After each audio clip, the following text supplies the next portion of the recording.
Kisah Nabi Muhammad Sallallahu Alaihi Wasallam. Ketabahan Muhammad kecil. Pada usia 6 tahun, Muhammad kecil kembali ke pangkuan ibunya. Hanya sebentar bersama, Muhammad harus kehilangan beliau. Berselang 3 tahun kemudian, kakek tercintanya meninggal. Sejak saat itu, Muhammad kecil menjadi anak yatim piatu. Tugas pengasuhan selanjutnya diemban oleh paman dari pihak ayahnya yang bernama Abu Thalib. Muhammad kecil sangat bahagia bisa bertemu kembali dengan ibunda Aminah. Mereka menghabiskan waktu untuk bermain dan belajar bersama tentang banyak hal yang terjadi di sekitar. Pada suatu hari, Aminah mengajak Muhammad untuk berziarah ke makam ayahnya di Madinah. Ia pun meminta izin kepada Abdul Muthalib. Meskipun dengan berat hati, akhirnya Abdul Muthalib melepas kepergian cucu dan menantunya bepergian jauh. Perjalanan ke Madinah cukup jauh. Kalian semua berhati-hatilah. Insya Allah, kami berada dalam perlindungan Allah. Ayah, jangan terlalu khawatir. Setelah urusan selesai, kami akan segera kembali ke Mekah. Assalamualaikum warahmatullahi wabarakatuh. Waalaikumsalam warahmatullahi wabarakatuh. Ini kali pertama bagi Aminah berkunjung ke makam suaminya. Begitu juga dengan Muhammad. Perjalanan mereka ditemani oleh Ummu Aiman. Sepanjang perjalanan, Aminah menceritakan sosok Abdullah yang sangat ia cinta dan kagumi kepribadiannya kepada Muhammad. Sesampainya di Madinah, kedatangan mereka disambut hangat oleh keluarga Aminah. Wahai anakku, dulu saat ayahmu meninggal, ibu belum sempat mengunjungi makamnya. Sekarang setelah engkau lahir di dunia ini, mari kita bersama-sama melihatnya. Baik, Bu. Saat itulah Muhammad benar-benar merasakan kehilangan sosok ayah dalam hidupnya. Ia bertekad akan mendampingi ibunya dalam keadaan susah maupun senang. Kira-kira 1 bulan lamanya mereka menetap di Madinah. Sekarang waktunya Aminah dan Muhammad kembali ke Mekah. Di tengah perjalanan, tepatnya di sebuah dusun bernama Abwa yang jaraknya 37 km dari kota Madinah, Aminah merasa sangat kelelahan. Wahai anakku Muhammad, badanku rasanya lemah sekali. Aku merasa ini pertemuan terakhir kita. Belum sempat menyelesaikan ucapannya, ibunda Aminah meninggal dunia untuk selama-lamanya. Ibu, jangan pergi. Wahai Muhammad, engkau adalah anak kuat, nak. Bangunlah, mari kita cari pertolongan untuk menguburkan jenazah ibumu. Sejujurnya Muhammad kaget dan terpukul melihat kematian ibunda Aminah yang tampak nyata di depan matanya. Semuanya terasa sangat cepat terjadi. Namun hidup harus terus berjalan. Muhammad menguatkan hatinya. Selama perjalanan pulang bersama Ummu Aiman, Muhammad terus berdoa untuk ibunda Aminah sembari meneteskan air mata. Sekarang dirinya adalah anak yatim piatu yang harus menanggung beban kehidupan sendirian. Abdul Muthalib langsung syok mendengar kabar kematian Aminah.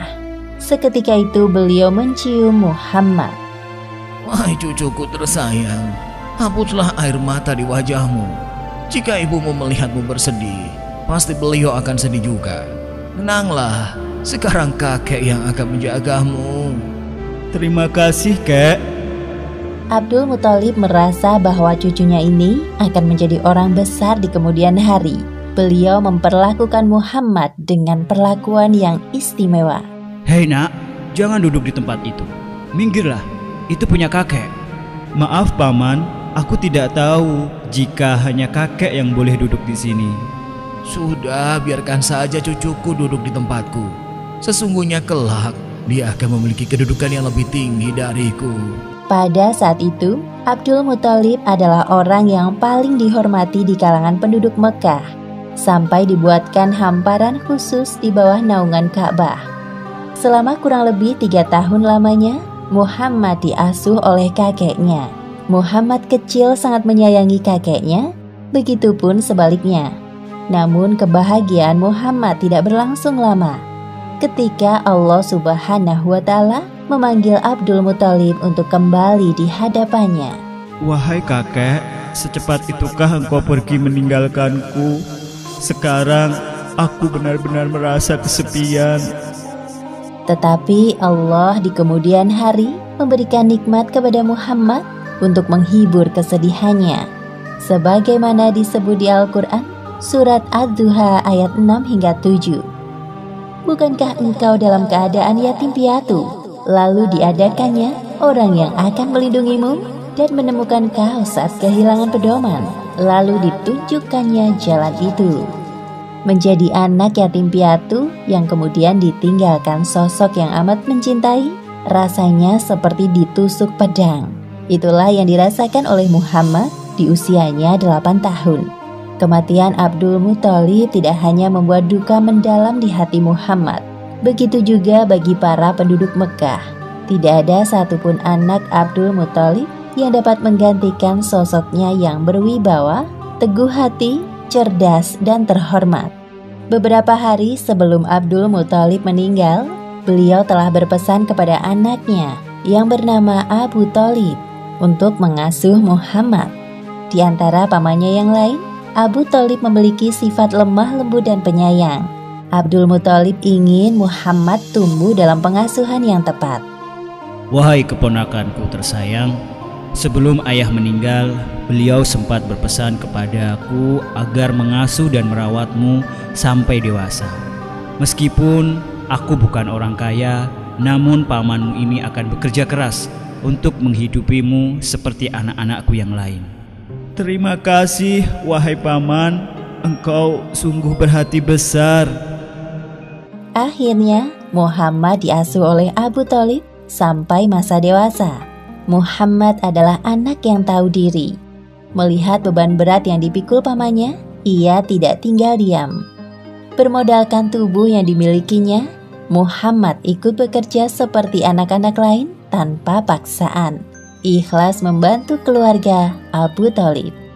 Demikianlah akhir kisah ketabahan Muhammad kecil. Hikmah yang dapat kita ambil dari kisah ini, pertama, perlakukan keluarga kita dengan sebaik-baiknya sebelum ajal menjemput dan memisahkan.